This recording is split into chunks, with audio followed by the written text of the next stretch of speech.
Welcome. Thank you for joining us this evening. My name is Sarah Victor, and I'm a junior in the School of Industrial and Labor Relations. It is my privilege to welcome you to the second annual Veritas Forum at Cornell University. Tonight's event is entitled, "You Are Not Your Resume." Christian and atheist economists discuss life, success, and happiness. This event is sponsored by the Veritas Forum and co-sponsored by Chesterton House, See You Tonight, the Cornell Religious Studies Program, Christian Union, and the Johnson Graduate School of Management. Since its inception in 1994, the Veritas Forum has engaged thousands of students and faculty in some of the hardest metaphysical questions, grounded in the rigorous reflections of scholars from all disciplines. Veritas is Latin for truth, and truth is the forum's most important pursuit. As a Christian organization, the Veritas Forum tries to connect truth with the work and person of Jesus Christ.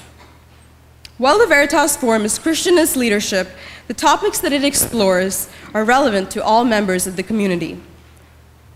Many of us are here today because at a place like Cornell, so much of our identity is contingent upon our achievements.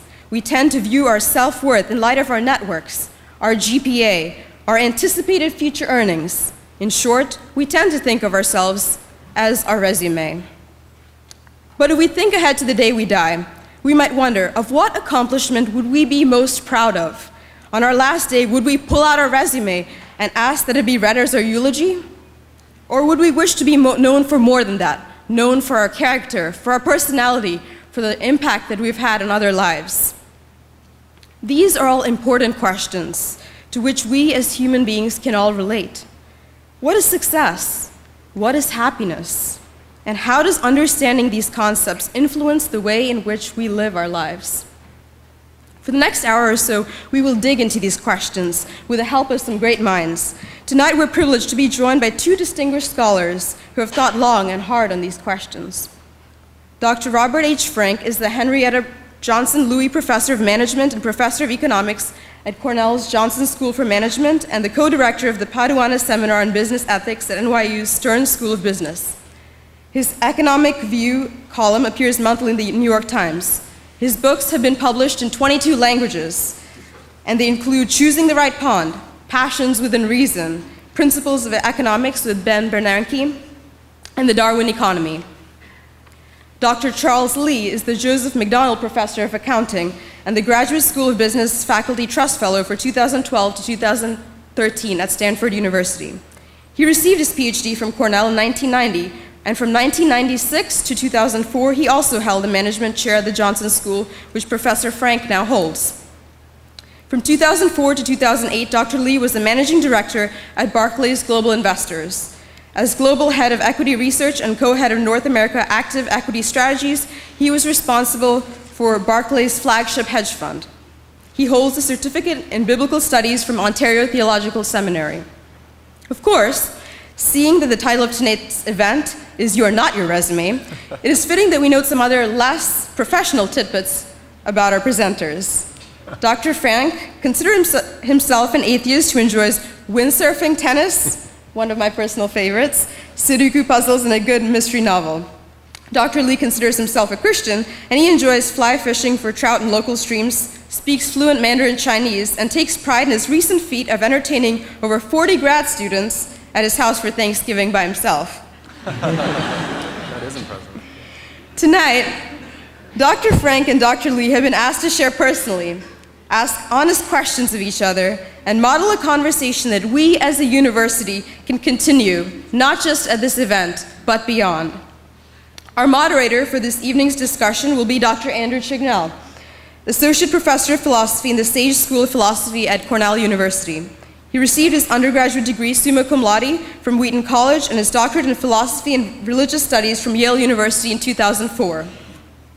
Dr. Chignell has co-edited a volume entitled God and the Ethics of Belief, Cambridge University Press 2005, and he specializes in the work of Immanuel Kant, early modern philosophy and philosophy of religion, with additional interests in epistemology, aesthetics, and food ethics. He's currently co-teaching a popular university course on the ethics of eating. He also happens to be an avid motorcycle enthusiast. Our investigation tonight will begin with Dr. Frank and Dr. Lee giving some opening statements, summarizing their thoughts on human flourishing. Going from there, Dr. Cornell will then lead them in a discussion for the remainder of the hour. Throughout the discussion, you will have the opportunity to text in your own questions for our speakers to the number listed on the screen above, which will be up later. We'll take a 5-minute break to allow our speakers to read those questions. At that time, we encourage everyone to fill out the surveys enclosed in the program. Then you'll have a period of question and answer where Dr. Frank and Dr. Lee will address some of the points that you have brought up. Following the conclusion of the event, there will be refreshments in the atrium, and we invite all of you to stick around and continue the conversation. Our goal at the Veritas Forum is to make space for individuals to learn from each other in respectful and thoughtful dialogue. In light of that goal, we've set up tables near the refreshments. Feel free to hit up some strangers, and also our speakers are graciously offered to stick around so you can talk to them as well. Without further ado, please join me in welcoming our panelists.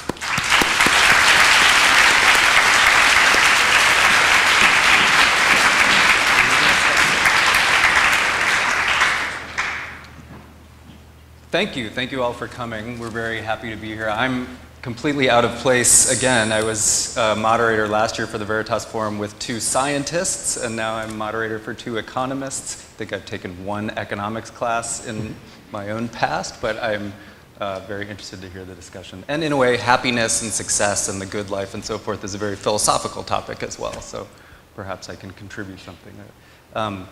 As was just said, we're going to start with some kind of opening statements, and then we'll get into more of a direct discussion. And I think, Charles, what are we going to start with? That's what I have here. So. All right.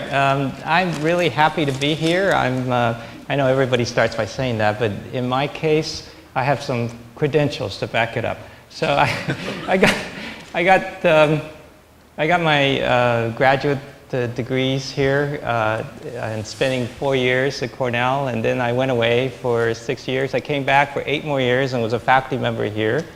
I have 2 kids here, and my wife, between the 2 kids who both went to Cornell, we have 4 degrees among the 4 of us from Cornell.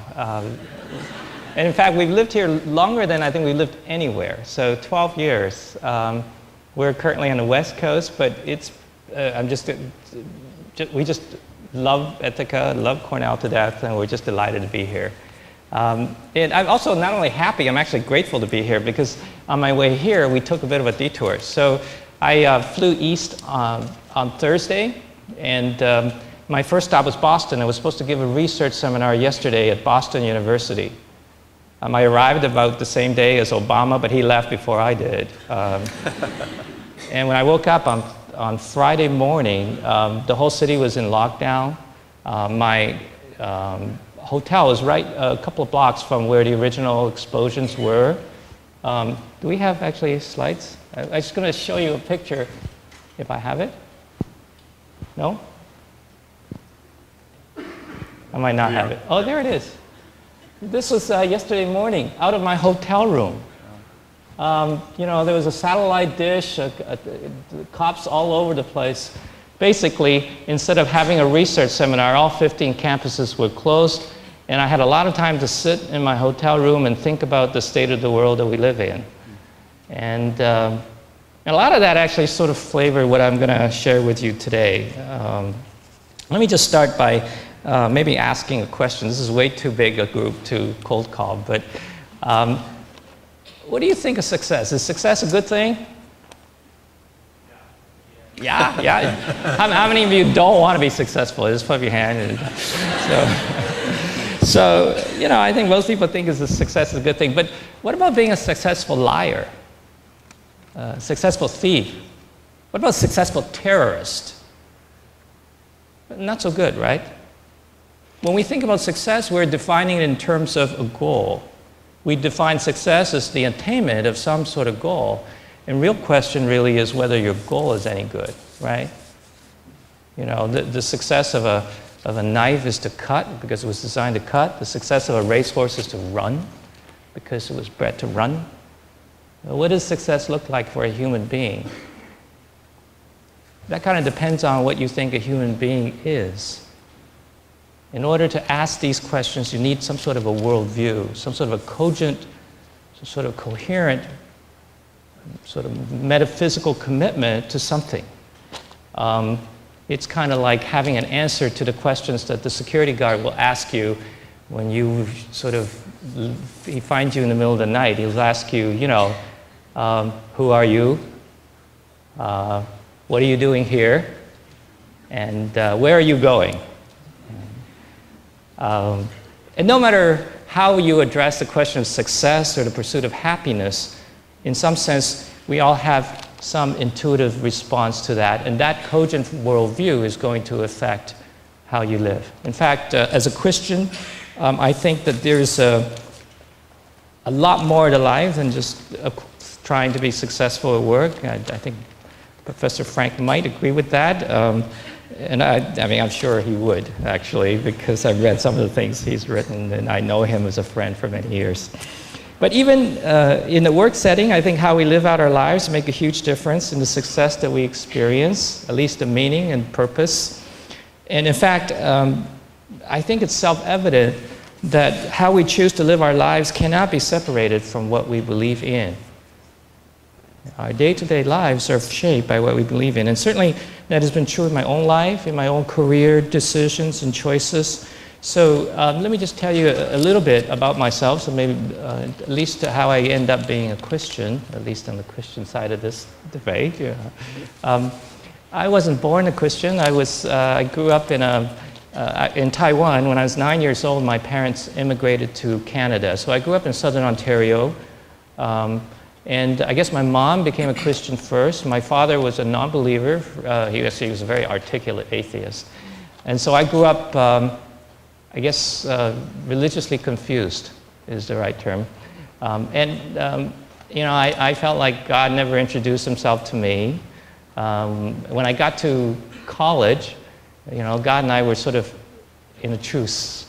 I couldn't say there was no God. But at the same time, I felt like, I have no reason to really know him, and I felt like if he wanted me to worship him, and if I didn't worship him, he would send me someplace unpleasant. Then he wouldn't be much of a God to be worth worshiping anyway. So besides, growing up in North America, there were lots of things that seemed more relevant, like photography, fly fishing, girls, stuff. So it didn't really sort of occur to me to think too much about whether God existed until about towards the end of my college life. At that point, several things in my life caused me to think again. One of them was actually my father contracted cancer. And the other is I had a few failed romances, that's the nicest way of putting it. So I had a few setbacks in my relational exploits. So now, usually it's the other person's fault, of course, but somewhere along the way I discovered that I don't have control over the most important things in my life, including my feelings, my emotions, my sense of rage or jealousy or lust, many things. And I started to wonder again whether there is whether God really exists. And that question sort of hung there for a while until the fall of 1982. And I just graduated. My father, who had been quite sick, actually became a Christian, and my parents invited me to a Christian camp. I would not have gone except for the fact that I'd already made arrangements to take a week off, and all of my friends wimped out. So I had a week off. I had no choice, and actually the place they chose for the retreat was Finland Falls, Ontario, which is a great fishing place. And so I ended up going, and the fishing was really lousy, and I ended up spending more time in Bible study than I thought I was going to. And sort of to keep the story short, basically, I guess I I remember the first night, it was Monday night. They were doing Bible study, and they were studying the book of Romans, and one passage really hit me. It was a passage there was a passage in there that says, all have sinned and fall short of the glory of God. All have sinned and fall short of God. I hadn't actually paid a whole lot of attention to the Bible, but somehow this all have sinned somehow made me sort of think again and say, well, all means everyone. I'm a proper subset of that. So I have sinned. And for the first time in my life, I actually thought there was something resonated with me on that. And so that was sort of the beginning of that week, and somewhere along the way, I guess I had someone asked me if I would want to receive Jesus into my life. No one ever asked me that. But at that moment and that night, it was a Wednesday night, I suddenly realized if God is knowable, that was the thing I wanted to know more than anything else. And so, this guy was asking if you would raise your hand. I was scared to death. I don't know why I was scared to death, but I sort of raised my little hand. And that precipitated a series of changes. In the aftermath of that, I guess I would say two experiences, two feelings. One was just an experience of inexpressible joy. I was extremely happy. I wanted to hug people when I went down the street. The other was just some sort of a recognition or a dawning or an awareness.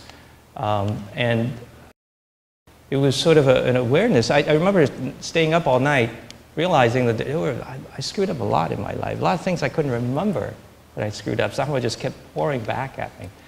And I also started to realize I could actually understand this book called the Bible. I started reading it, something that I always got, I could never go more than a sentence or two before I realized I thought it was silly.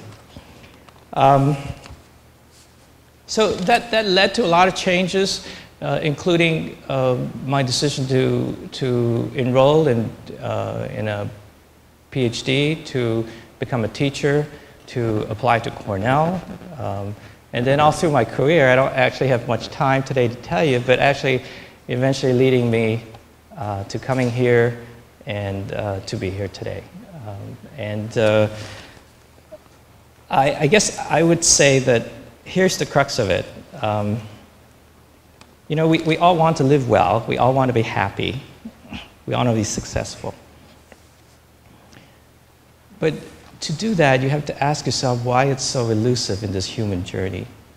What is the human dilemma that makes happiness and success such a challenge? In fact, let me throw this out, and I think this is one where we actually not going to disagree at all on. There is no real search for happiness that can be had apart from the search for virtue, for goodness. Okay? This is taught to us through many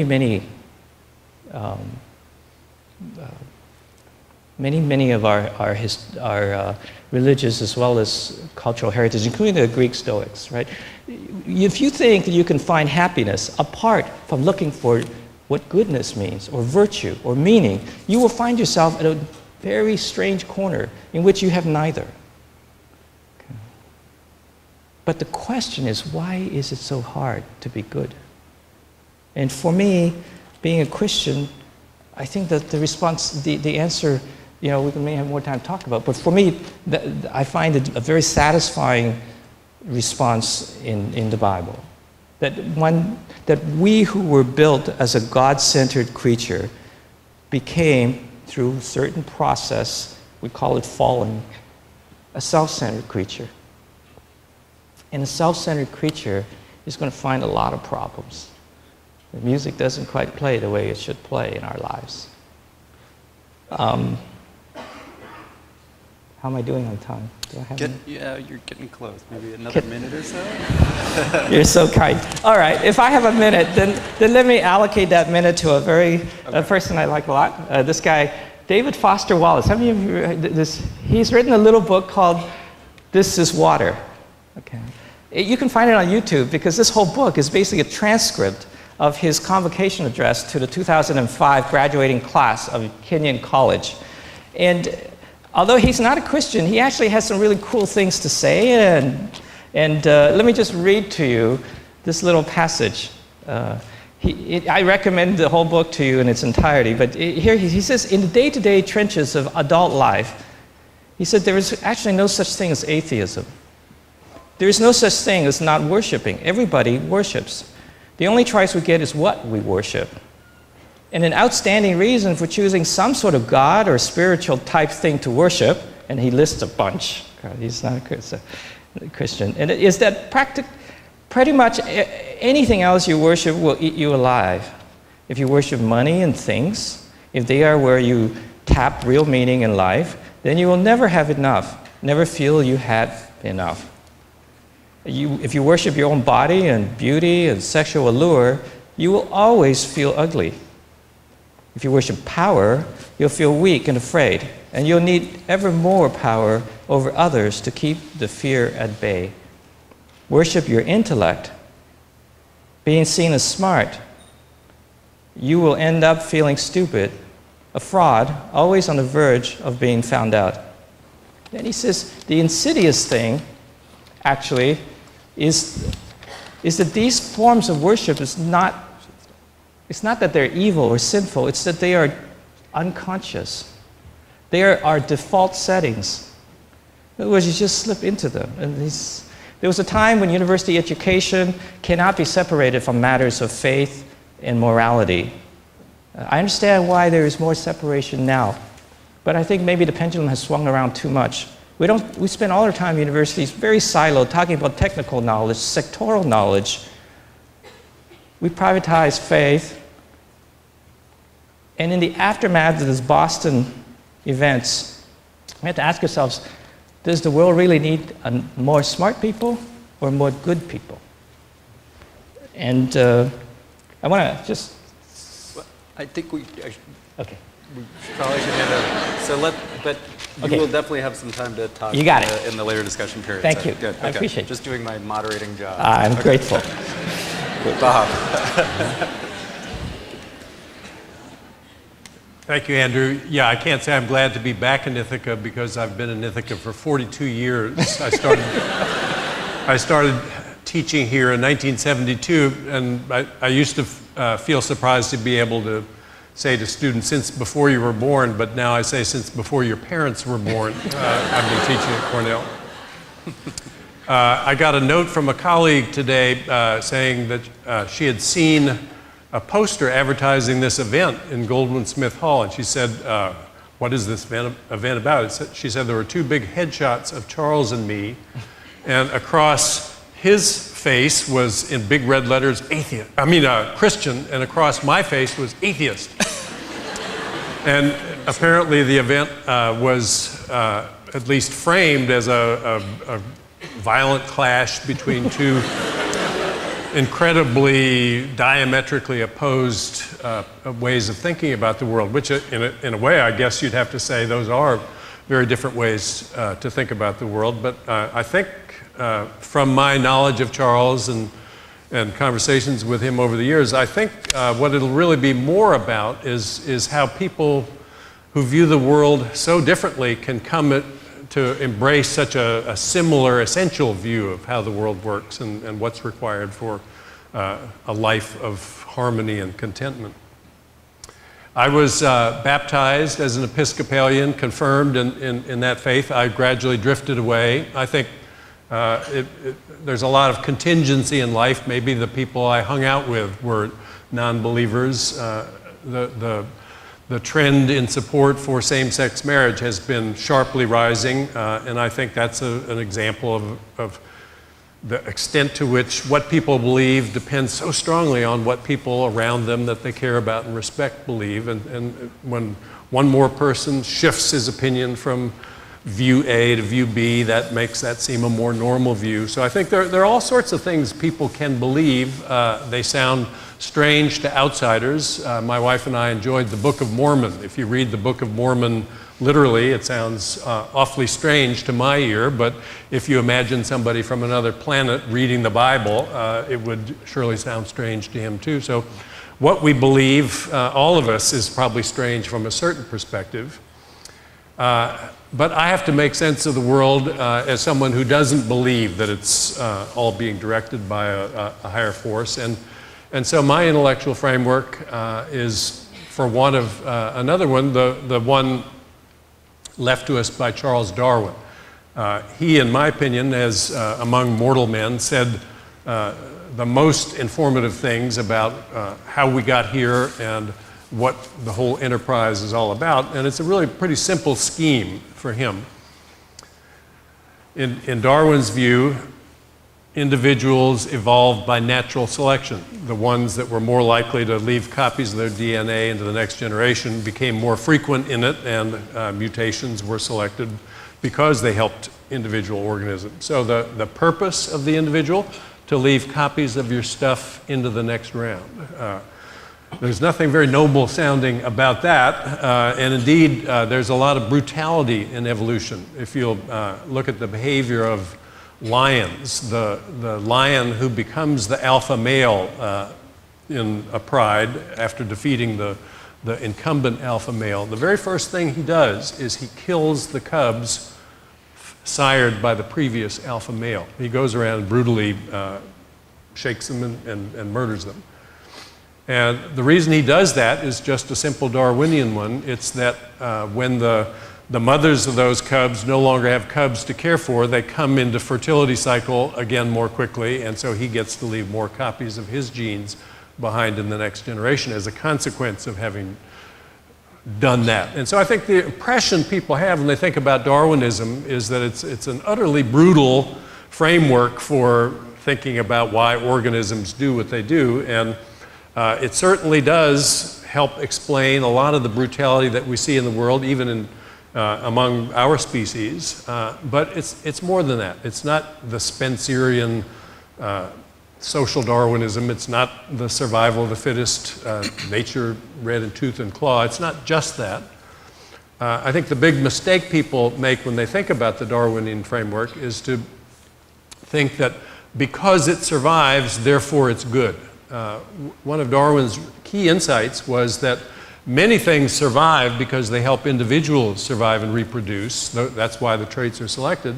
But those very same traits create general misery for the larger group the individuals belong to. A nice example that captures that idea, I think, is the difference in size between the male and the female in most vertebrate species, but in particular some species like the elephant seal. The bull elephant seal is 21 to 23 feet long. He's 6,500 pounds. He weighs as much as a Lincoln Navigator. The female in that species weighs only 800 pounds. Why is the male so much bigger? Because it's a polygynous species, Darwin observed. The males take more than one mate if they can. And the if they can qualifier is important because it means that if some take more than one mate, others don't get any mates at all. And then you don't leave your stuff in the next round. So the males, that's priority number one, get a mate. How do you get a mate? You fight with other males to get a mate. And so there was a mutation that made a bull bigger. He was more likely to win his fights. And so he had a harem of 50 cows, all carrying the genes for that larger body size. And it's a horrible thing for the bull elephant seals to be so big, to weigh 6,500 pounds. They have to eat prodigious quantities. They're much more likely to be caught by sharks when they're swimming in the water because they're so fat and unmaneuverable. And the arthritis they get at a young age is a consequence of their weight. If they could sign an agreement and all reduce their body weight by 2/3, they would have a compelling reason to do that. But that's not what evolution does. It doesn't work by agreement in animal species. It's just whatever works, that's what survives and gets reproduced into the next round. Where humans part from that pattern is that we actually have the means. We have both the cognitive ability, the emotional capacity, and the communication skills to try and solve these bitter conflicts that arise between the interests of the individual and the interests of the group. So let me just try to describe for you one simple dilemma that comes up in human society. Imagine you're the owner of a small business and it's a really thriving business. Maybe it's Gimme Coffee and it's just, you got lines coming out the doors of your establishment. Here, you know it would work in a city 250 miles away. The market conditions are exactly right, but you can't manage it yourself. And you know that if you hire someone else to manage it, then you'll be at the mercy of that person. You won't be able to monitor the person's behavior well enough to prevent him or her from cheating you. And since he can't be punished for cheating, why wouldn't he cheat? What would be the motive if he were an atheist or wasn't possessed of good character? Why shouldn't he cheat? Well, if that's what you think all the people that you might hire would do, and that's what our model as economists encourages you to believe. Homo economicus does not vote, he does not give to charity, he does not do anything except what's in his own narrow interest. So if that's what you think people are really all about, you can't start that venture, because if you do start it, you'll be ripped off. But maybe that's not what the world's about. Maybe there are people you can find who you can trust to manage your business honestly. Here's a thought experiment I want to ask you to think about. You've gone to a very crowded event, maybe an event like this one. You have an envelope in your coat pocket with $10,000 in cash in it. You were planning to buy a used car the next day, and the owner wanted cash. So you went to the credit union, you got the cash. You get home, you're hanging up your coat, you notice the envelope's not in your pocket. And then you have this sinking feeling. You heard that flap sound when you were putting your coat on. The envelope fell on the floor as you're leaving. Will, in effect, be in a position to ask himself, if I lost an envelope with $10,000 in it with my name and address on it in a large anonymous setting, would John return it to me if he found it? I wouldn't know he found it. I'd have no way to punish him if he didn't find it.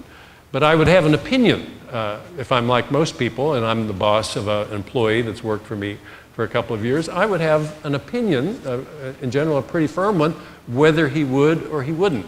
And those opinions, again, as we know from laboratory research, are surprisingly accurate about people. So if you want to get promoted, you want your boss to believe you would be someone who would return his envelope full of cash if he thought about you in those terms. How can I get him to believe that? Well, Groucho Marx said the secret to success in business is to have a reputation for honesty and fair dealing, and if you can fake that, you've really got it made.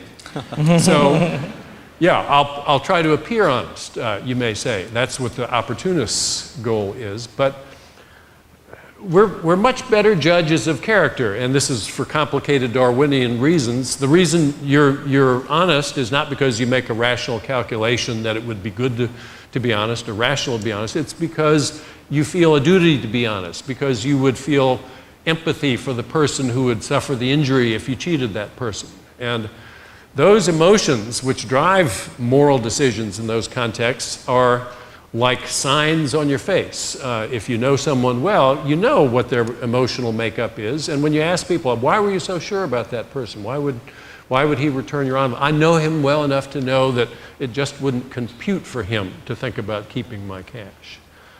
And that's what you want your boss to think about you when the time comes to be promoted. How can you get him to think that? It's very simple. Just be that kind of person. If you're not that kind of person, word of that will leak out one way or another. It will be not because you've been caught doing something necessarily, but there will be some lack of inner peace that you experience, or just something different about you that will make people not quite comfortable trusting you. And what's different about the human species compared with all the other animal species is the extent to which we have been able to reap the advantages of economies of large-scale production. We can divide tasks up, we can specialize, we can have lots of people doing different things and all put it together in complex ways. That requires an enormous amount of cooperation and trust to achieve that. And that requires people about whom you believe they wouldn't cheat you if they have a chance to do it when nobody would catch them. So, do you want to be successful? I think most people do want to be successful. I don't think that's a bad thing to want to be successful. But if you want to be successful, the steps that will lead you there with the greatest reliability are not the steps that somebody who wanted only to be successful would take. The Buddhist way is instructive here. You get from point A to point B by maybe heading off in an oblique direction, one side or the other, and you get there sooner than if you try to plow ahead straight forward. So we'll have time to try to flesh that, I think, as the program goes along. But in the end, I think Charles and I come down to a pretty similar point of view on this. Okay, great, thank you. We do want you to disagree at some point, so I'll be trying to find I'm not going to say anything unreasonable tonight, so I think it'll be hard for Charles to disagree with me. I'm going to That's funny. I'm going to listen carefully to what he said. I mean, maybe he feels that saying I don't think there's a higher being is unreasonable. Fine if he wants to disagree with that. I don't know how we would settle that. But I'll be on the lookout for him saying something unreasonable, and will dutifully disagree if he does at that so. point. Okay, good. So let me just follow up on the thing you were just saying. Are we getting feedback that's problematic? Yes. So is there something we should do? Move this up higher? Okay. How's that? Can you still hear me? Yes. Yes? Can you hear me? Yeah, okay. So can I just follow up on the, Sure. on the point you were just making, because it relates to the agreement, but what might also be an underlying disagreement. You both agree about, the importance of success, aiming for certain kinds of goods. You both mentioned virtue and character as one of the ways in which that might sort of look or incarnate itself. But it sounded to me at the end as though your picture, maybe as it was influenced by the kind of Darwinian narrative that you told, instrumentalized virtue a little bit. So it was, its emotions are important. We can read one another's emotions and intentions pretty easily. If you want to succeed, if you want to get to that goal, it's important that others read you as trustworthy, as having a certain sort of character. Right. So have that kind of character. And you might think aiming for character isn't supposed to be something that's instrumental in that way. So I just wonder what you'd say in response. Yeah, there is a kind of an oxymoronic quality to the argument. I'm free to concede that. Somebody talked about his therapist telling him to be more spontaneous. And Right. so he went out determined to be more spontaneous, and you just know that wasn't going to work. Yeah. I'm being spontaneous now. I published a book outlining these ideas, and I got a number of angry letters that you're not supposed to be virtuous because it will benefit you. Right. And I was sorry people didn't get my attempt to be clear in the book that that's not the reason you're virtuous, but I thought nonetheless that if being virtuous meant that others could detect you as virtuous and favor you as an employee or a partner in interactions that require trust, it might be helpful to know that if you have children trying to decide what path to take, and they say, well, I could either be virtuous or I could be opportunistic. If I'm opportunistic, I'll be rich and famous. If I'm virtuous, I'll be a pauper. If that's not in fact the trade that children face, but it's their perception, then it strikes me as a good idea to tell children that it wouldn't be necessarily fatal to their dreams of prospering in the material world if they were virtuous. And I also am quick to say that if you're trying to be trustworthy and trying to affect the emotions that will make you seem trustworthy, then it's just not going to work. People will immediately detect that you're trying to be spontaneous, and they'll say, that's not the employee I want. Good. And just to follow up, so what would be the independent reasons then to be virtuous, if not these opportunistic ones?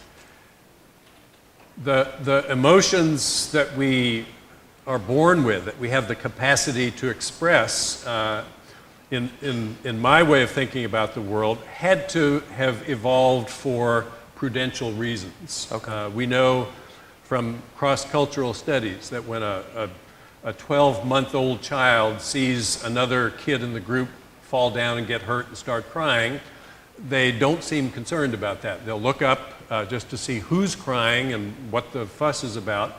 Once they've satisfied that curiosity, they go back to whatever they were doing.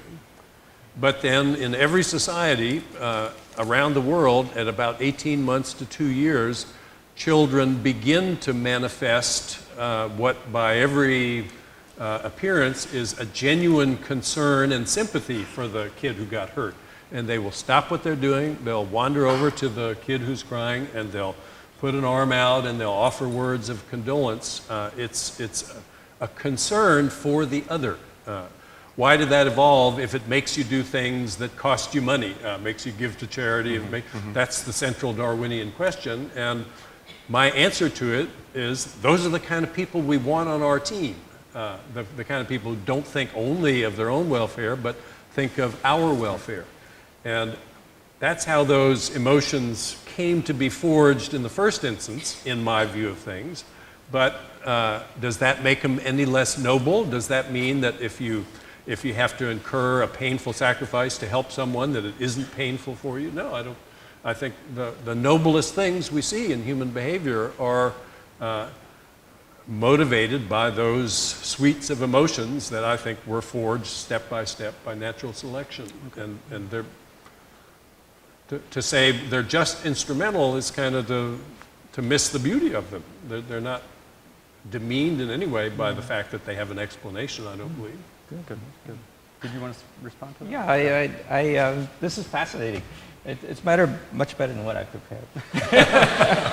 So I think this, I think if I read what Bob said, I think he's providing a justification for why people might want to do good, right?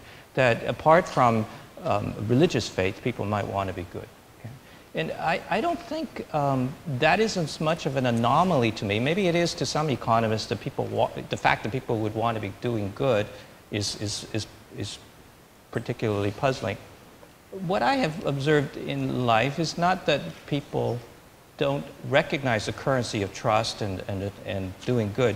What I found was this human dilemma is the most puzzling and curious thing, is that here is a creature who recognizes what good is, but finds it difficult always to live that way. Okay. So we once had a debate at our Christian fellowship, and it was in Chinese, and the question was, 人之初性本善.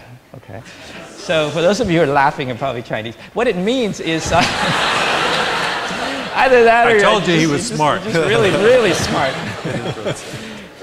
So basically, the topic is: are people sort of born good? In other words, if people, 善 means good. So one team was for and one team was against, and at the end we, had a rousing good time. And then at the end, what we concluded was the human being would be all right if he was all good, and the human being would be fine too if he was all messed, all bad. But here was this weird creature who recognizes when they see good, but have a hard time living it. And there's a Harvard professor called Robert Coles, and he wrote a really interesting article called the disparity between intellect and character. And in it, he described how there was he teaches at Harvard, he teaches an ethics class, and one day a student came in. She was from a middle class working family in the Midwest.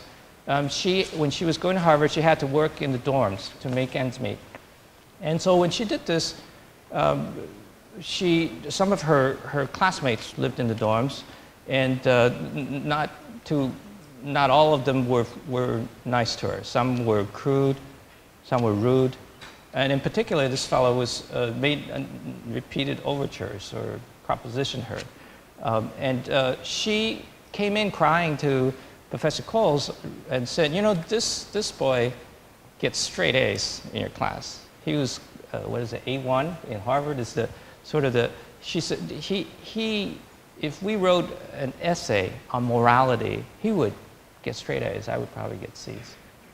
So she asked him this question: why is it that someone who knows so much about what is right does not live that way? Why could he behave that way? And Professor Coles goes on to reflect on this and says, there's a distance between our moral reasoning, our capacity to reason what is right and wrong, and our moral behavior. This gap to me is a very telling empirical observation about my own life, because I see it every day. And if you've been to subways in London, you've seen this thing called mind the gap. You ever seen that? Mind the gap, because the subways are old and the trains are small, and there's a big gap between the platform and the cars. I would say in your life, look carefully, mind the gap, because that will tell you something about the world in which we live in, and actually about a world in which perhaps we don't actually see empirically, but which may have existed in our consciousness. A world when that morality, that which we could see, was actually the norm, which we don't see now in this world. Maybe we're homesick for where we came from when we used to belong to God. Good. Let's turn to the topic of happiness more directly. So we've talked a bit about success and virtue and our kind of theories about the origin of virtue and how it works and how it sometimes doesn't work or where the gaps are. What about happiness? So say something about, either one of you to start off, about your view about what constitutes happiness and how that relates to success in business and the academy and so on and so forth. It's become a very popular topic in the social sciences. There's a very large and growing literature on the determinants of life satisfaction and happiness. Right. The big debate for many years has been whether income affects happiness in the conventional way. And the findings come in two forms. One is when they study income versus happiness within a country at any moment in time, the average happiness level of poor people is significantly lower than the average happiness level of rich people. There is enormous variation at every income level. If you want to be happy, the most important thing for you to have done is to have had happy parents. You can't do anything about that now that you're here. So income may be one of the biggest levers that is available to pull. There are other important ones too, but rich people are, on average, much happier than poor people. If you were born to unhappy parents and you're rich, you're liable to be very unhappy yourself, even though you're rich. You might be blissfully happy, even though you're poor, if you had a naturally buoyant temperament to begin with. But when we look at income and happiness over time or across countries, that relationship is much, much weaker. So if you look at Japan, for example, between 1960 and 2000, the income level on the average rose about fourfold. Happiness levels on the average stayed flat as a pancake during that whole period. People were much richer. Why didn't they get happier? Well, unlike in the cross-section, everybody was getting richer over time. And so if, as some assume, that what matters most beyond a certain point is where do I stand? How am I doing? If you ask the question, how am I doing? A natural way to answer that question is, how am I doing relative to these people I know? And so if you're at the bottom of your group, it's natural to answer the question, must not be doing all that well. And so relative income seems to matter a lot. There are some new studies now showing up that as societies get richer over time, it's not as easy to see, but there are increases in measured happiness levels there too. Whether or not there are increases in measured happiness levels as societies get richer over time, we know there are good things that happen when societies get richer. They invest more in safety. They invest more in environmental cleanup. They invest more in trying to discover cures for debilitating diseases. So if you're in a society and there's a policy question, should we try to take steps to make the country wealthier? Well, you should, of course, guard the environment in the process, but having a wealthier society does many good things for people in ways that I think most of you would consider uncontroversial. And how are we defining happiness here? Is it just the self-reporting of sort of good feeling? Yeah, good question. The main variable that's used by happiness researchers is self-reported happiness. Okay. They come around and they ask you, how happy are you? Right. You're either not happy, you're pretty happy, or you're very happy in the most popular survey. Okay. There are other measures that are more behavioral in nature, and then there are more reflective questions. All things considered, how satisfied with your life these days do you feel? Okay. So you might be having a lot of negative feelings, but all things considered, I think my life's going okay. All those measures tend to agree with one another.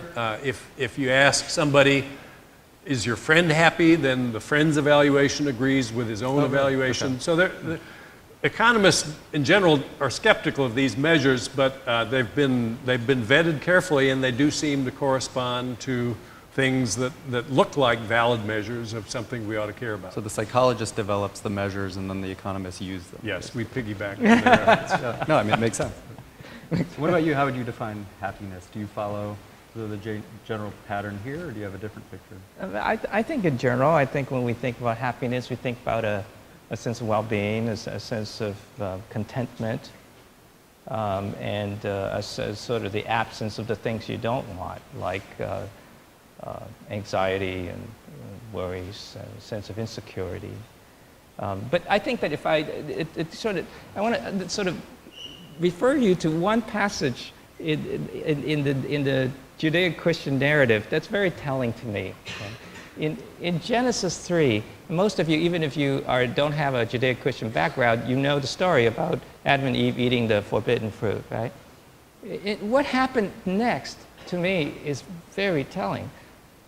The narrative says their eyes were opened. What did happen? They saw they were naked. They saw they were naked. And the next thing that happens is God walks in the cool of the garden, and then he says, "Where are you?" to man. And man says, I'm afraid because I'm naked, so I hid. I don't think there is a culture anywhere where those three emotions are not universal. Fear, a sense of shame or inadequacy, and a desire to hide it. Now, when we think about happiness and why it's so elusive in our lives, it's okay to understand that there are ways in which we can feel better. But there are some fundamental sources and reasons why they are elusive. I think it has something to do with the way this world is. And I think to some extent, we may need to look at some of those spiritual roots for unhappiness or discontentment. So, Charles, nothing you're saying has anything to do with money. And yet you work in finance, and you're an economist. I manage $350 billion. You manage a lot of money. I mean, you referred to money when we were talking about how you're considering happiness. Why not? Why isn't that something that comes into the picture, at least initially? And if it doesn't, why are you doing what you're doing professionally? Well, somebody has to do it. No. So I think the question of money is a good one. I think both Christians and non-Christians have almost a stigma around money. So the concern somehow is that, well, on the one hand, some people will ask, well, if you're so smart, why aren't you rich? My area of research is about predicting stock returns, and the question we often get is, if you're so smart, why aren't you rich? On the other hand, somebody might ask, if you're so good, why are you rich? Right? So if you look at the 7 billion people who live on this planet, what justifies some people living so much better than other people? So the way I think about this is, the core, the most important thing I see myself as a creature, so the most important thing is my reference relative to what my creator wanted. Right? So there's no success apart from that, since I have to figure out why I'm made. So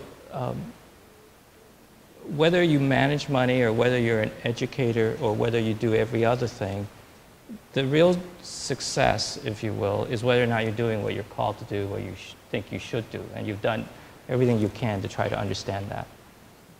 Because like some people think like Christianity is about poverty or spiritual purity or piety is about poverty. I don't think the focus is on poverty. I think the focus is on priority. So you think of things that God gives you, I think of it this way, as sort of in the eternal scheme of things, zeros. They're all a bunch of zeros. Okay, your endowments, various things, zeros. But if you put God first, they become significant digits that potentially are useful. If you don't, there's still zeros. I mean, I can imagine that there are people here who are thinking about going into finance, the academy, something related to economics generally. Both of you could have, I mean, both of you are now academics, right? But both of you probably could have gone onto Wall Street. You were on Wall Street for a while and been, you know, fabulously wealthy. Maybe you are fabulously wealthy, I'm not sure. Say something about why you chose not to do that, because I think a lot of people will think that there's a kind of irrationality there. And let me just, a kind of personal anecdote. When I was in grad school, I would often be a TA for, this was at Yale, I would be a TA for students who were heading in that direction, and they would be taking a philosophy class for whatever reason. And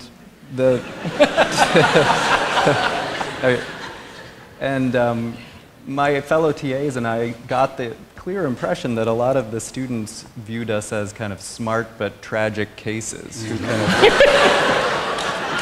got hung up on some question and couldn't get out of grad school, and now you're doing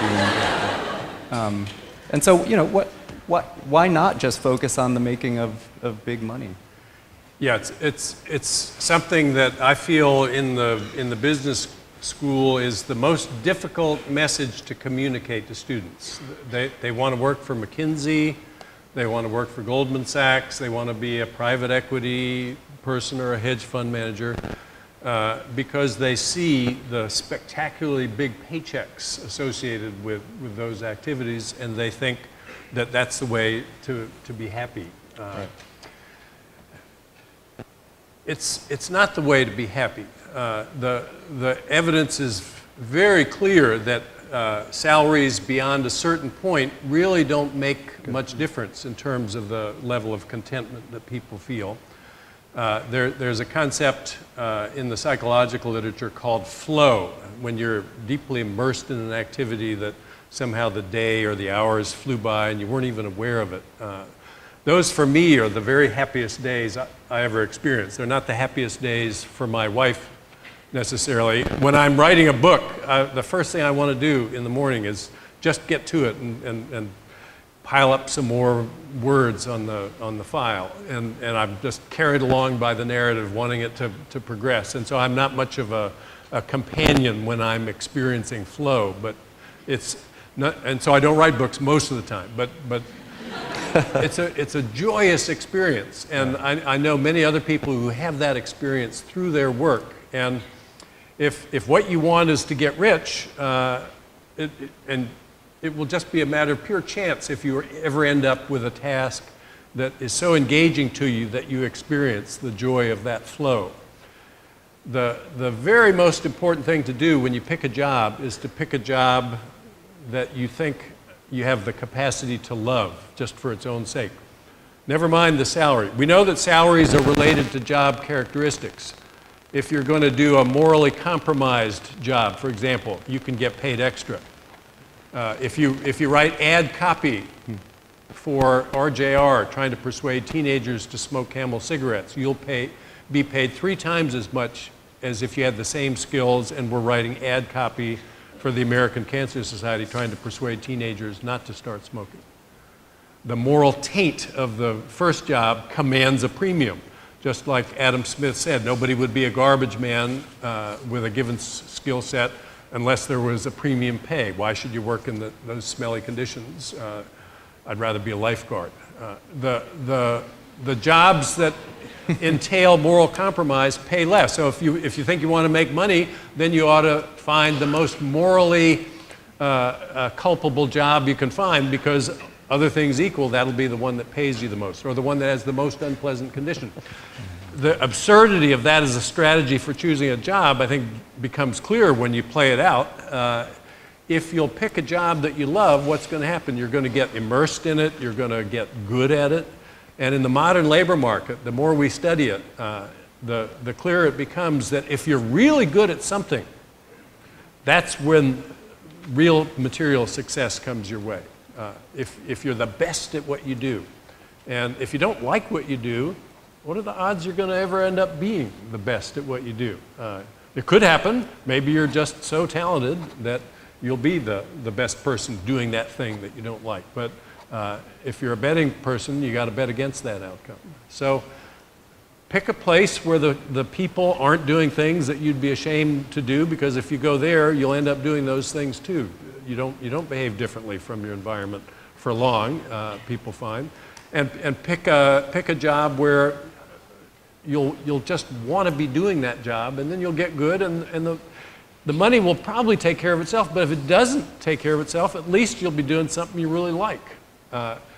Again, I'm not saying money is not important. You want your kids to go to a good school. The good schools are in the more expensive neighborhoods. So if you're the median earner and you buy a house that's in line with your income, your kids will go to the 50th percentile school. So there's a need to earn income. But if you focus only on the need to earn income, you're going to point yourself in a dead wrong direction with very high probability. Good. Do you mind? Yeah. So I don't I don't disagree with Bob. Sorry. Trying. But I think the way I think about it is, if you are a creature, your reference point is God. I'm not sure that getting paid more or less brings you closer or further away from that calling. Okay, so let me make some examples. For example, I managed a portfolio for a not-for-profit Christian organization for 10 years, David. So we have very good returns. Is that a more spiritual endeavor? I had no return. I did it for zero, right? Is that a more spiritual endeavor than the fact that at the same time I was managing a lot of money for a lot of high net worth individuals? I'm not sure. I think the calling is the calling. I will try not to say that price itself informs if I'm clear about the calling. Does that make sense? At least the way I think about it. It's the same thing. I mean, I think it just happens in every circle. In Christian circles, people may say that, why are you an accounting professor? Why aren't you a pastor? That's a more noble calling. In our currency, that might be a more noble calling. Well, if I'm supposed to be a pastor, that's a more noble calling. But if I'm being a pastor for the wrong motives, that's not a very spiritual thing. So at the end of the day, it's between you and your maker.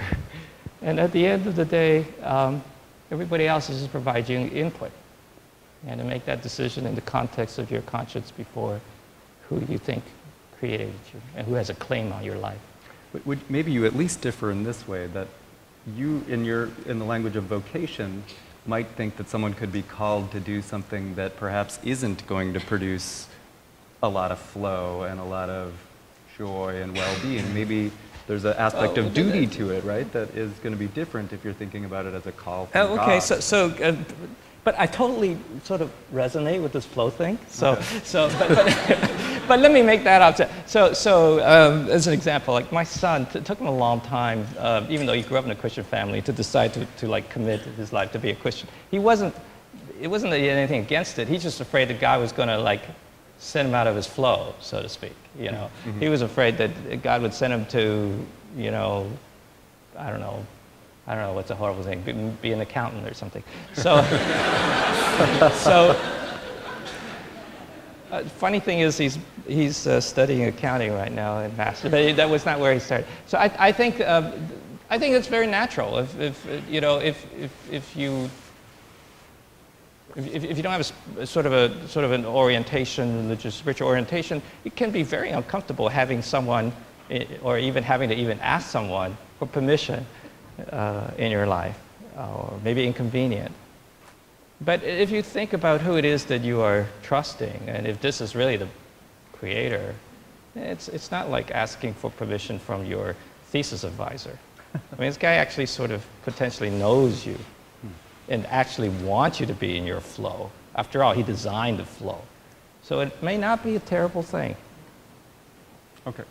So I think we're getting to the point where we're going to take some questions from the assembled audience.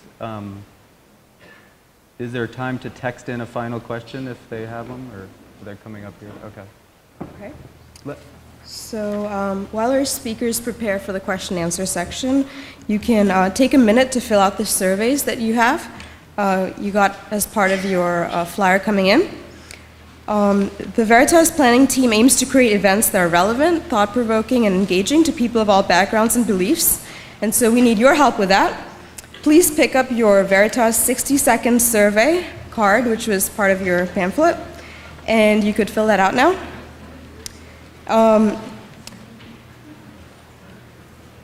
It looks like this.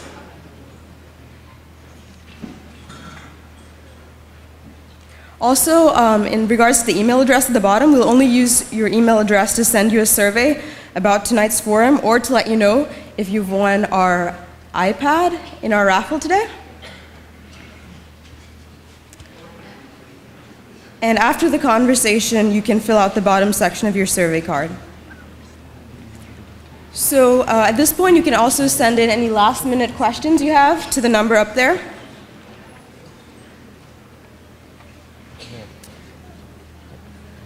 Okay. And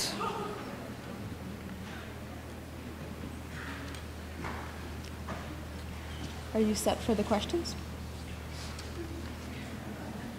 Yeah, I think we're ready whenever you are, yeah. Did you want to?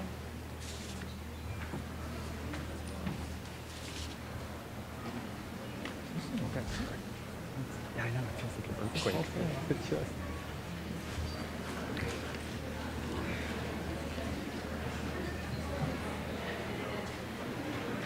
Oh, there's some good ones.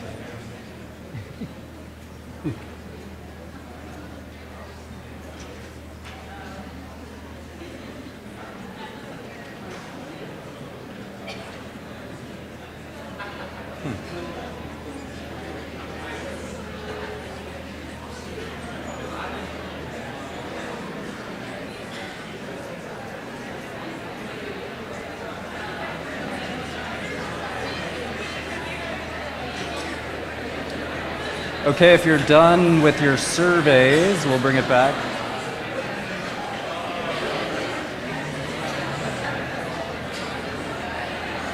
Are they good? Yeah, they're good, yeah. Okay. Okay, if you're finished. So now we're going to reorient You our got it. attention to Dr. Chignell, who's going to ask a couple of questions from the audience based on what you've texted in. Okay, great. So there are some excellent questions here. Let me start with one for Bob. As I understand Dr. Frank, I see the pursuit of virtue as a means to achieve the harmony of the group, which in turn will cause my own benefit.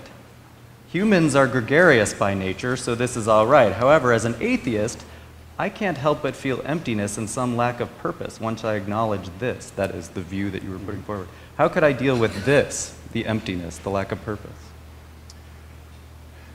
I think as an empirical matter, atheists don't suffer disproportionately from emptiness. I think the people who feel empty are the ones who don't have engaged relationships with friends, family, and professional associates.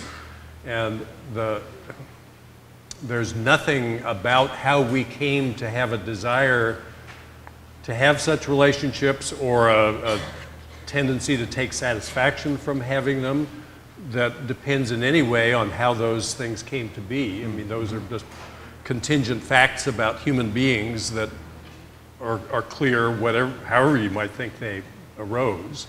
So if you feel empty, or if you didn't have anybody you could predict would return your envelope with the $10,000 in it, in both those cases, you need to get out more, I think, and form relationships with people of a more lasting sort.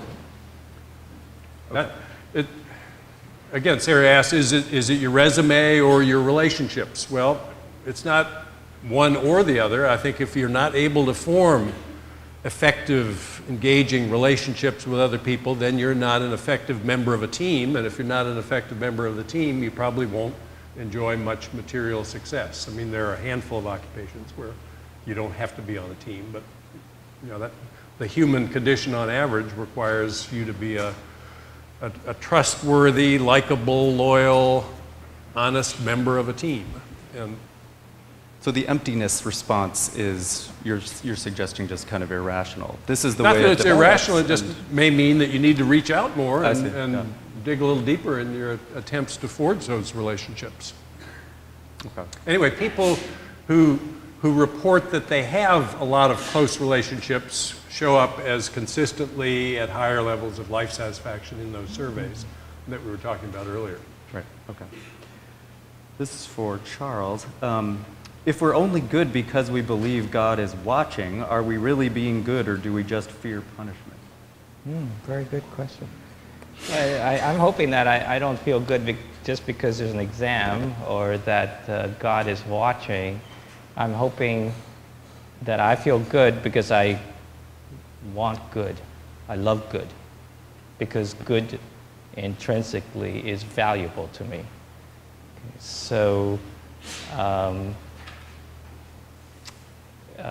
now how does one get that way? I'm not sure. I don't know. I think that there is a longing. There's a longing that's deeper than the longing for friendship or this longing for belonging, the longing for a sense of security. There's a longing for home, spiritually, because we were made for fellowship with God. And in the absence of that, there is always a longing. We may not think there's an answer to it, but as C.S. Lewis puts it, if the fact that I am hungry doesn't prove that there is such a, does not prove that I can find food, but it might show that there is such a thing as food. And I think that there is something deeper, a deeper desire in the human soul for connection with Creator God. Here's something for both of you. Can hedonists be happy? That is, people who are kind of living for pleasure? Or are they excluded from happiness because they don't prioritize virtue, as both of you do? Let's start with you. You know, you never want to say never about anything. I'm sure there are some happy hedonists out there. Right. I mean, if a hedonist was born to really happy parents, probably he would be happy even though he didn't have some of the more traditional sources of deeper satisfaction. But you know, you play the odds in life. If you want to be happy and content with your life, looking back, probably a life of pure hedonism isn't a good strategy to bet on.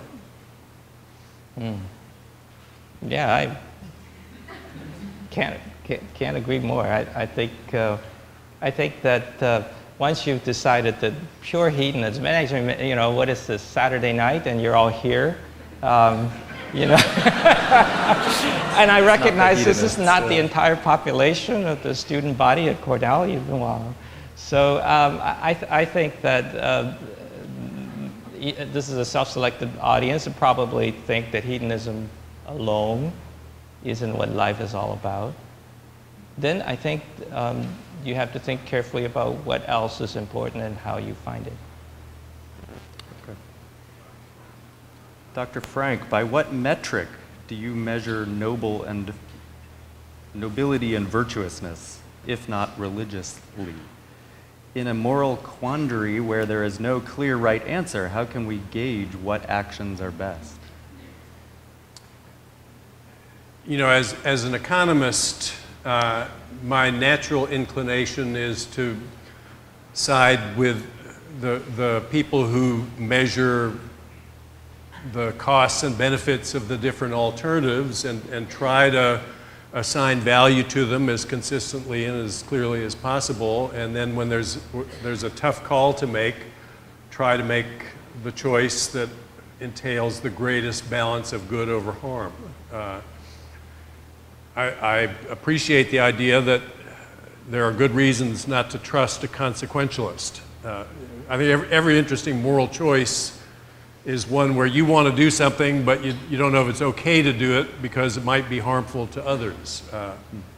And if you're the one making the call, that means you have to estimate how beneficial it will be for you and how much harm will it cause to others.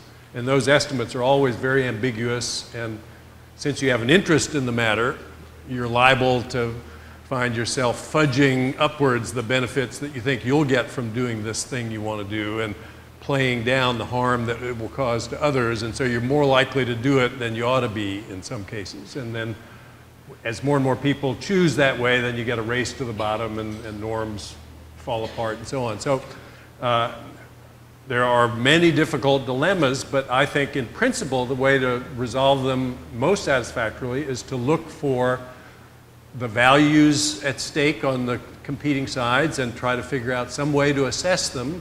And if the total balance of gain versus harm is bigger for one choice than the other, then it's always possible to find a way to divide up the gain so that everybody comes out better off than if you don't do it that way. And when you can make people come out ahead in a win-win sense, then you should, and you'll be more likely to get a good outcome if you try that. So there's no room for tragedy in that picture? Oh, if you saw Sophie's Choice, there's tragedy aplenty. A Nazi soldier tells you, I'm going to kill one of your kids, you pick. And who would want to make that pick? There's tragedy all over the place. But what you're saying is a consequentialist looks for the best you can do in the situation to maximize happiness. Maybe the right choice is not to pick in that case. Yeah. Maybe the right choice is to say, I'm not going to cooperate and we'll all be shot. You know, there are many, many difficult choices, and your field's better at those than my field is. I think I consider myself an expert in the small potatoes dilemmas, you know, the ones where he's making noise late at night, I don't want noise late at night. Isn't there something we can do to...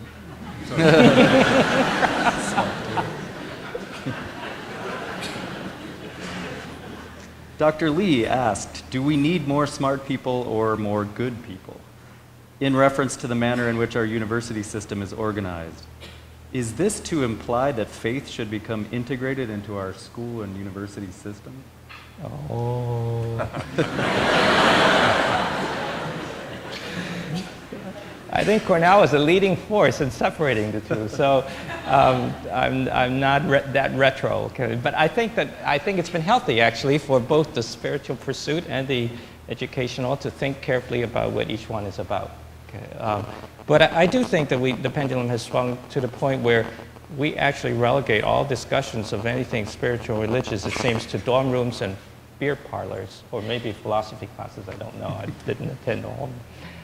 But I think that it would be, there was a time when university meant, you know, universal but in diversity. And we actually talked not only about knowledge, we talked about wisdom, that is the ability to apply technical knowledge in your day-to-day living, integrated across many fields. I think that is a healthy thing. We should talk about what is important, what is valuable, what good look like, what you know, why is it that at certain cost, you know, your harm is going to mean more to me than my benefit, and under what circumstances. A lot of these things are worth debating. I think even more important, we need to actually recognize that faith and reason are not polar opposites. I have one fishing buddy who's a very intelligent economist that actually he once told me, you know, faith means you can't question it, right? If you questioned it, then it's no longer, axiomatically no longer faith. I think that's just not true. I think that, you know, life is all about how you decide under uncertainty. And in the most important things in your life, you will always be deciding under uncertainty. Like I can't mathematically prove that the plane that took me to Boston would have safely taken me there, but I bet my whole life on it. I can't mathematically prove that my wife for 30 years loves me, but I bet my life on it. And in the realm of moral and relational domains in your life, you're constantly making those decisions. And in those decisions, you're making a weight of evidence type assessment. And somehow, in academic, we start to think that if it isn't in the realm of matter, energy, something that's material, that somehow we would be encroaching And I don't think it's a good thing. I think it's worth talking about the role of uncertainty in moral settings and how we can live better. I think universities are supposed to be about that. I'm still looking for disagreements here. Do you think that, so it sounds a lot of the time like you agree about the sort of behaviors and about some of the results as well, happiness and joy and flow and so forth, but that it's just a disagreement about the way to motivate the behaviors, or kind of the underlying narrative, the worldview, the phrase you use, by which you would kind of tell the story. Why are you doing what you're doing? Why do you think it's getting you to where you're supposed to be going? You're going to tell the story in a kind of religious fashion and appeal to God's will and vocation and so forth. You'll have a different kind of story that's more naturalistic, referencing kind of Darwinian theories as well as kind of consequentialist pictures. But it doesn't look as though or tell me if this is wrong, if the results kind of practically behaviorally are that different. Yeah, sure. I'm not sure that they are all that. I don't know whether empirically you could say that people live better, more moral lives because they've adhered to one thing or another. I would make one observation though about this whole process of faith, which is God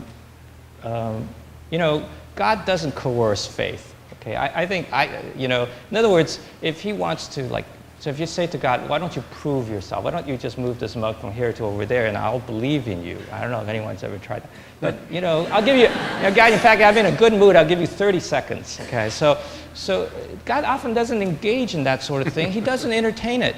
Okay, if God wants to arm wrestle you with physical evidence of, believing in Him and you'll have a better life, okay, there's no game, right? Boom, it's over. Because if He wants to coerce you through physical evidence, He could. But I like what Blaise Pascal, the mathematician, said. The Pascal's triangle guy. So he was also a philosopher. Oh, he was a philosopher. Oh, I'm glad you were very smart. In his spare time, right? He was a gambler. I think he was a hedge fund manager. That's true too. Rolling dice. The binomial tree. So probably. So what thing? No, you got me for that. So what Blaise Pascal said about this, what did he say? The wager. Yeah, the wager wasn't what I was thinking of. Okay. So he said, he said a couple of things that I find that I remember. One is that the ultimate end of reason is to show you that reason alone is not enough. Okay. What he means is that if you follow the rationality of your brain, like if you're following this path, it's winding up this road and you're winding, when you get to the very top, right? You're following your rationality. When you get to the top, you'll realize that's where the road ends. Because the rational being recognizes there are limitations to his rationality. And then he looks up and he sees 1 billion stars in the night sky and sees a rocket sitting there, and he recognizes the rational thing is that if he wants to reach the skies, he needs to leave his road, get on that rocket. That's a rational conclusion. So there's always, that's the other thing he said. He said there's always sufficient evidence for those whose inclination is to seek God. And there's also sufficient evidence for those whose inclination is otherwise. But that's the way I think it might be a reasonable design for a guy who does not want to coerce. Because actually, you elicit out of yourself who you are by the decisions you make under uncertainty. Honestly, to tell you the truth, if we're all operating under certainty all the time, we'd all make the same decisions, right? Subject to, some utility function difference. We basically make the same decisions. Where we make different decisions is how we weigh the uncertainty. And in matters of faith, that's all important. Sorry, almost. Grapefruit. So I found an op-ed that you wrote in USA Today, or co-authored, where you say, "No good comes of arguing about religion. Look at the Middle East and Republican primaries." But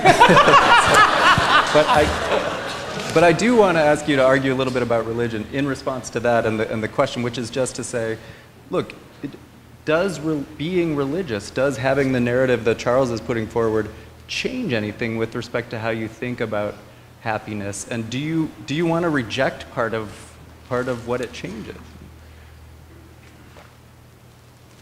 My mother was a very spiritual person. She, for the last decades of her life, was very deeply involved in an Indonesian meditation movement called Subud. They would meet and meditate for hours in a group and seek the will of God, was the way she put it. And she used to worry about me that I didn't have a spiritual connection of anything like the one she had.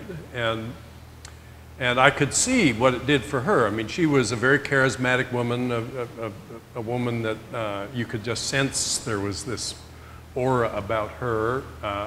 And I lack that, I feel. I don't have that quality that she had. And it seemed to me it would be good to have that quality. Where can I get some of that? Well, just be religious and you'll get it. But I didn't feel that was an option for me. I once spent a week with the Dalai Lama in India. A group of us went to talk to him about what Western scholars had written about why you should be moral if you weren't religious. And it becomes instantly apparent when you're in the same space with him that there's some radiant spiritual quality that he has that I don't have.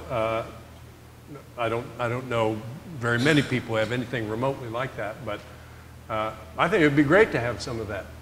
But I don't see what path for me is accessible to go there. I mean, I think I would have to give up other things that are an important part of who I am. And so say something about that. I'm not unhappy enough with who I am to be willing to do that. Is it believing things that you think are false? I mean, you just can't. You wouldn't want to give up I don't even the want to pursuit of presume truth, to say they're false. It's No, that just you to think are believe false. things that I can't Yeah. find compelling reason to believe. Okay. Okay. That's a good difference. Yeah. So, There are a couple more questions here, but yeah. I was going to agree. Sure. I'm sorry, okay. but if you don't want me to agree, let's go on to another topic. But nobody wants to believe in what they define no compelling reason to believe. Okay? But there are times when you may need a little help to have understand or illumination, right? If God's light is like light coming in, and there's a big curtain there, and you can't see it, but you may need help to have it removed. That you ask God to to remove the curtain. It is a reasonable and rational thing. If God is bigger than you, and you recognize that you may have problem lifting that curtain, it's reasonable to ask Him. Okay, good. This is for Bob. If having emotions and doing good benefits the individual, why didn't that same trait or those same traits evolve in other animals?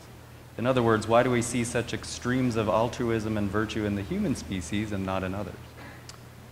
Yeah, it's a great question, and Frans de Waal, who's a noted primatologist and a dear friend of mine, has written several really quite compellingly good books suggesting that we do see the origins of these traits in humans in several of the other primates. But still, the differences are striking. The 3-year-old child immediately knows what the adult is trying to do and rushes over to help, even if it's an adult unrelated. The chimpanzees don't seem to get that another individual is trying to do something and have any inclination to go and help. I think that the idea of giving up something of your own and getting a benefit maybe later, maybe not at all, is a very difficult problem to solve. And you need very deep communication skills, the emotional capacities and means of expressing them in ways that others can decipher and rely on statistically to make predictions about what you do. Those are all very, very complicated and difficult problems to solve. And it looks like other species are sort of at an early stage of solving those kinds of problems, but just haven't gotten anywhere near as far as humans have.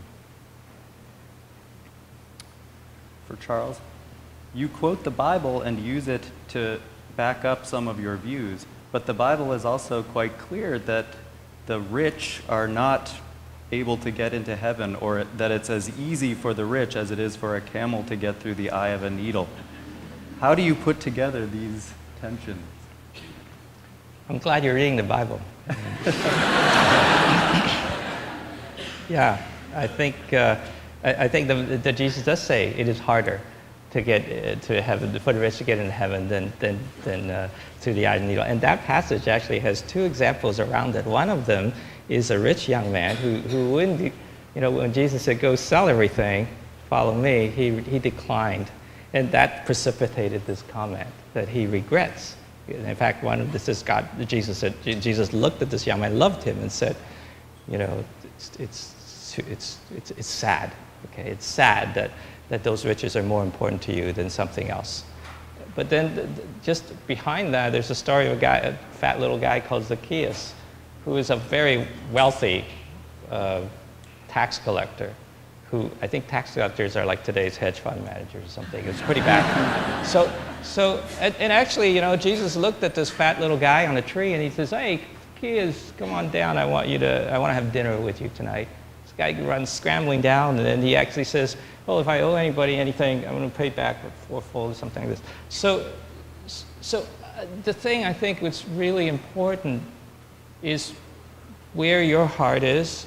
What is really important deep down, and that isn't for me to judge, for other people to judge. You need to know. So you'd agree that you cannot serve both God and money? Yeah, I agree. You cannot serve both God and money. But you can make money. Yeah, you can make money and serve others. I think that is true. And what you do with your one hand, don't let the other hand know. Okay, just do it. In other words, if you're generous, don't go around making a big deal of it. Would you recommend to people that they think about a career in finance? Do you? Hey, you need good hedge fund managers more than a lot of other things. I was going to say more than something, but I think I better not. Okay, so I'm not looking at you. So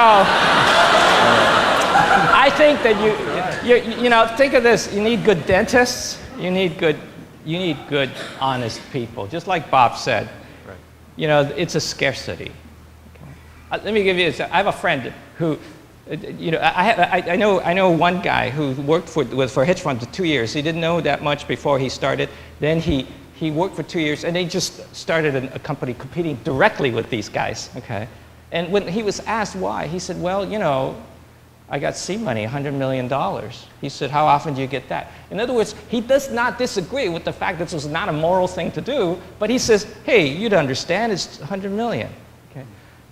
So here's the tension. When do we say, "Oh yeah, I understand, it's $100 million. Go ahead, do it to me." You wouldn't feel that way. But if you were in that situation, would you do it too? So here's the human dilemma. I'm not comparing. I'm doing any relative comparisons, who's better, who's worse, or who could even live better. I'm just saying, look, there is a standard higher than the sky. And if in your deepest, most lucid moment you desire that standard, then you should reach for it. You shouldn't assume it cannot be reached. Good. We're getting to the end of our time here. There's one last question, but maybe we can fit that into a kind of closing statement as well. So the final question is a broad one. It's just, is there a difference between joy and happiness? It's for both of you. Is there a difference between joy and happiness? Happiness seems to be based on circumstances, while joy seems to have a deeper meaning in light of one's general outlook on life. And so since we started with you for the beginning, I guess we should start with you for the end. Does that make sense? I think the common understanding of those two terms is that they are different. And the difference is in a way similar to the difference between two concepts discussed by the economist Tibor Skotowski, the difference between comfort and pleasure. Pleasure being analogous to joy and comfort being happiness. Comfort is the absence of discomfort, basically. If you're not hungry, then you're comfortable.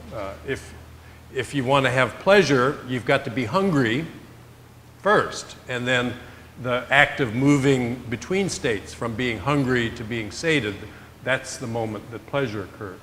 So I think the common understanding of joy has a similar temporal component to it. It's the dynamic shift between a bad state and a good state, or a pretty good state and a great state. It's the surprise, the exhilaration from something perhaps not even expected that happens, that's just so much better than what just was. And satisfaction is a much more muted concept than that, but probably more important when you think about what long-run choices you ought to be making.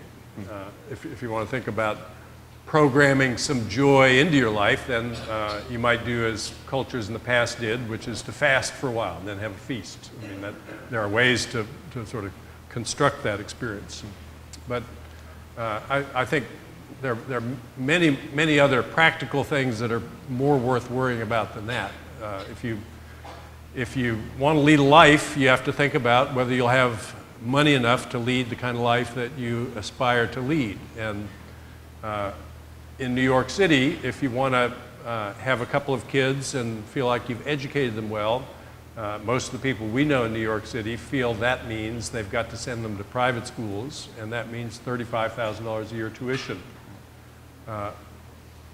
Well, maybe it would be hard to lead the kind of life you want to live then if you live in New York City when you have small kids. I'm really grateful we didn't live in New York City with small kids. Our kids walked 3 blocks to Bell Sherman Elementary School, which was included in our property tax bill, which, though not small, was nowhere near $35,000 a year. And they went to school with kids from all around the world who lived in the graduate student housing up the road. So if you choose your environment carefully, and it can be a different one at different stages in your life, you can construct a life where you don't need lots of money to do the things that really count for you. And you can try to pick a task you like, you can try to get good at it, you can try to get immersed and experience those feelings of satisfaction, and you can build your network of close people around you, both professionally and personally.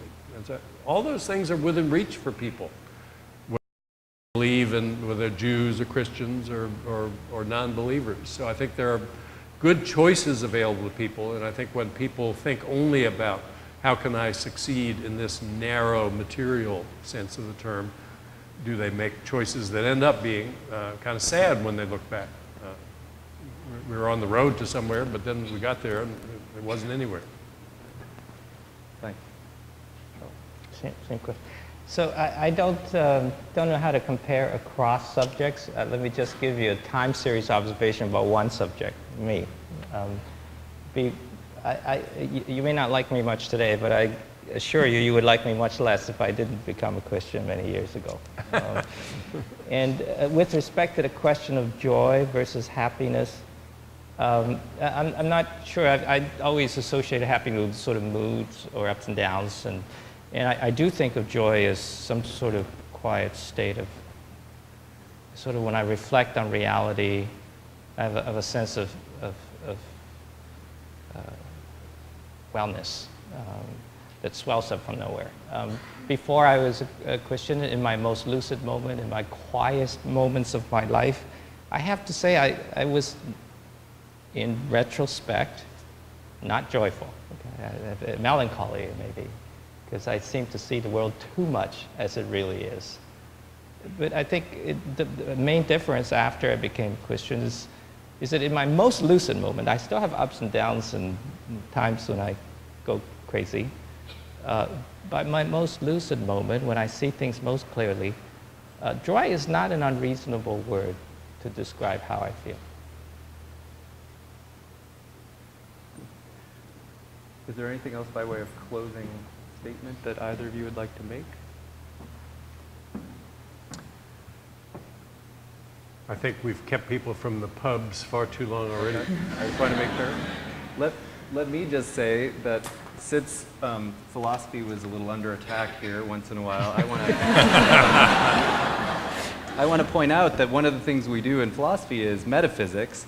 And one of the things you think about in metaphysics is the question of identity. So what is it for something to be identical to something else? What is it for this block of wood here to be identical to the table? And we have all these complicated theories about what that involves. And so I want to tell you that given all the metaphysical theories of identity that I know of, you are not identical to your resume. So that is one result.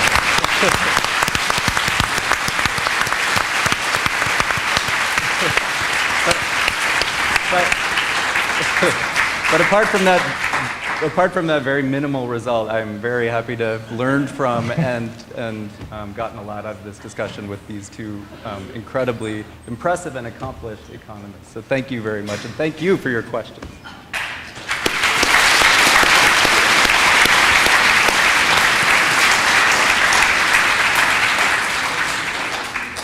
So thank you all for joining us again. I have to say, from being in your position as an audience, I have to say I was pleasantly surprised by how engaging you were. And I was also pleasantly surprised by how engaged the audience was and the intelligent questions that you brought up as well. So we hope this discussion has encouraged you to learn and grow, and if you'd like to stay and chat with our panelists here or with each other, we encourage you to do so. There'll be refreshments in the atrium, which you hope you'll stay for. You can drop off the surveys with our ushers in the back. Thanks, and have a good rest of the